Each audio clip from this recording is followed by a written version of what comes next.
This is exactly why. Mm.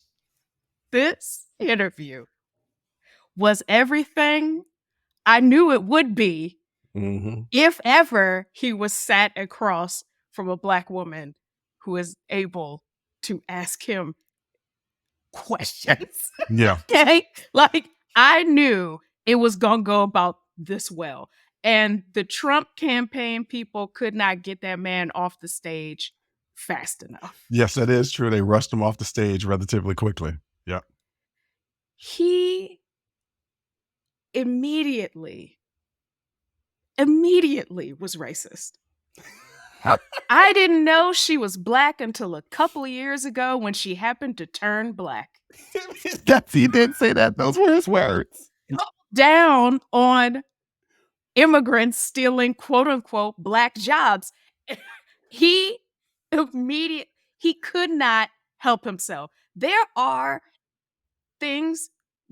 policy positions that Vice President Harris may have held or whatnot that you could definitely interrogate. Mm-hmm. He is not prepared to have a policy debate, though, Mm-mm.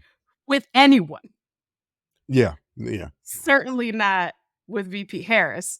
Mm-mm. So all he has in the chamber, okay, only thing that's in that clip, black woman. That's the only thing he's got. Not black woman. Not black woman. Not black woman.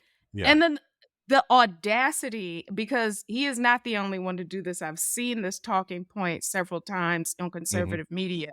The audacity of white people who are the inventors of race. This is white Americans. Let's be Yes. clear. White Americans are the inventors of race. Yes. Right.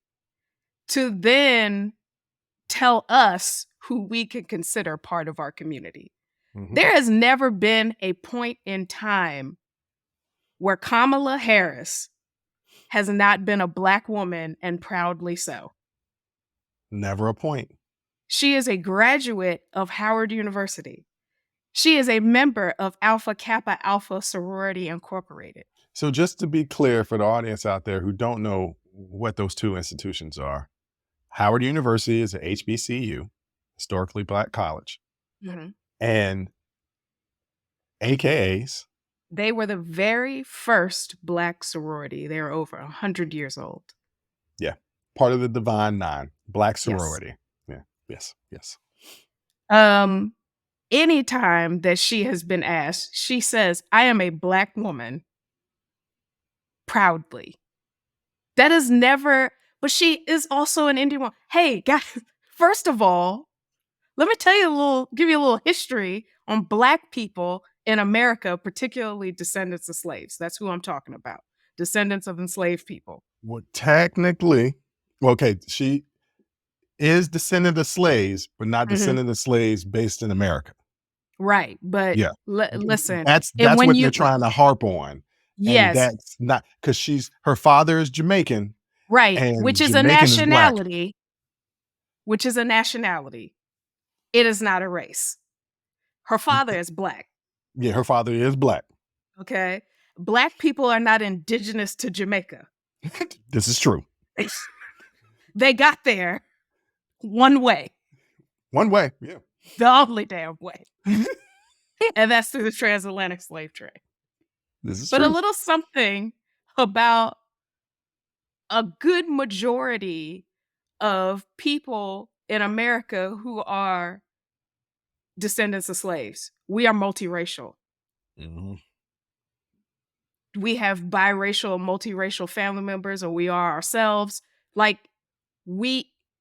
That's part of our story here in America. You see how light-skinned my sister is? You think see that just come natural? How pigmentally challenged I am. That don't come from nothing. If y'all are listening, pop onto the YouTube. You'll see how bright she is. I used to call her glowworm back in the day. It's in a book. Jana's light skin. Like that's what we got. Okay. That's part of our story. So when we see people like Barack Obama, Mm-hmm. Mariah Carey, Mm-hmm. Alicia Keys, Yeah.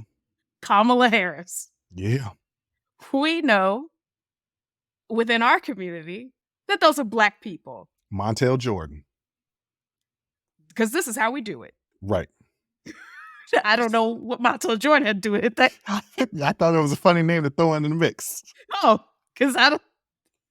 It didn't have nothing to do with it. I don't even think It he's had really light anything to do with skinned. anything Yeah, but at all. But that's all right. So for them to make that sort of appeal, I guess, to Black people of like, is she really one of you? You don't get to decide that. You don't.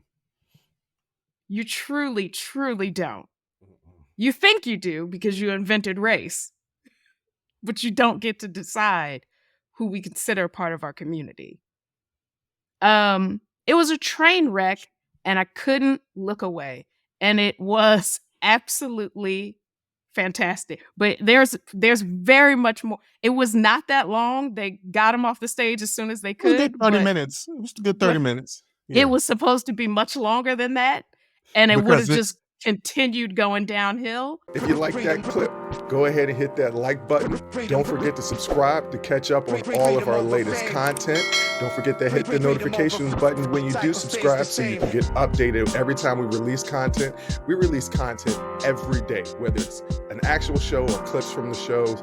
So go ahead and subscribe, like, comment. Also, don't forget our Patreon page where you can find our Talking Straight-ish and After Hours Uncensored episodes. That's patreon.com/unsolicited perspectives. But once again, thank you again for listening to Unsolicited Perspectives. I'm your host, Bruce Anthony, and I'm going to catch you next time. I'll holla.